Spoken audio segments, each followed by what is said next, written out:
Fl-aħħar jiem Malta uffiċjalment iddikjarat in-naħla Maltija bħala insett nazzjonali tal-pajjiż u bekk ingħaqdet ma' 5 speċi nazzjonali oħra: il-bużaq, il-meril, widnet il-baħar, l-arar u l-qabru. Wara li anke kienet The Foundation for the Conservation of the Maltese Honeybee li ħadmet biex tiġi marfa uffiċjalment lin-naħla Maltija tal-għasel bħala l-insett nazzjonali tan-nazzjon, din l-inizjattiva oriġinat minn studju kollaborattiv li kien sar mal-Università ta' Malta bit-titlu Protection for the Endemic Maltese Honeybee.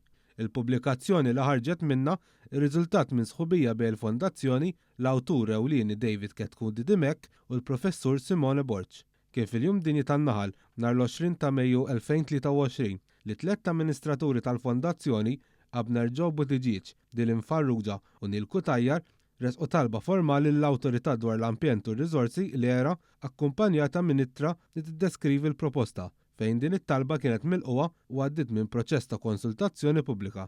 Bl-avviż legali ddikjara n-naħla Maltija tal-għasel bħala speċi nazzjonali tinħareġ fl-24 ta' Settembru li għadda.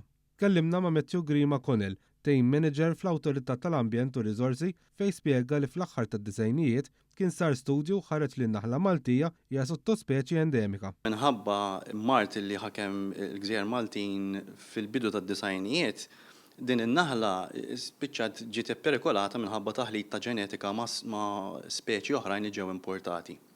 U ovvjament din il-problema kull ma jmur qiegħda tikber.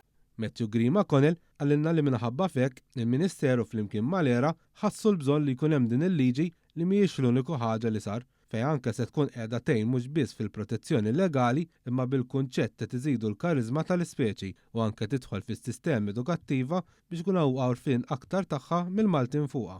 Semma kif meta l-Ministeru ddeċieda li jkun hemm din il-liġi flimkien mal-era saret konsultazzjoni pubblika biex anke tittieħed l-opinjoni tal-pubbliku fuq din il-liġi li ma liġi tipproteġi din in-naħla li hija parti mill-wirt naturali tagħna. Din hija biss parti mill-protezzjoni li ħankunu qegħdin nagħtu. Qegħdin nagħmlu studji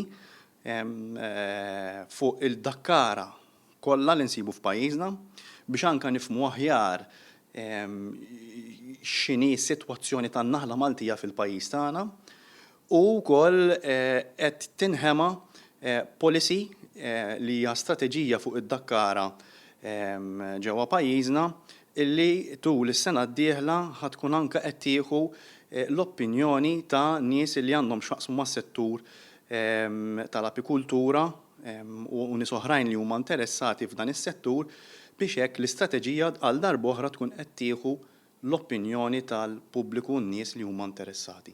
In-naħla Maltija li nfakru li hija waħda endemika għal pajjiżna fejn tinsab Malta biss tintaraf b'karatteristiċi speċifiċi b'ġisimha, saqajja u anke ġwen ħajja u mażar.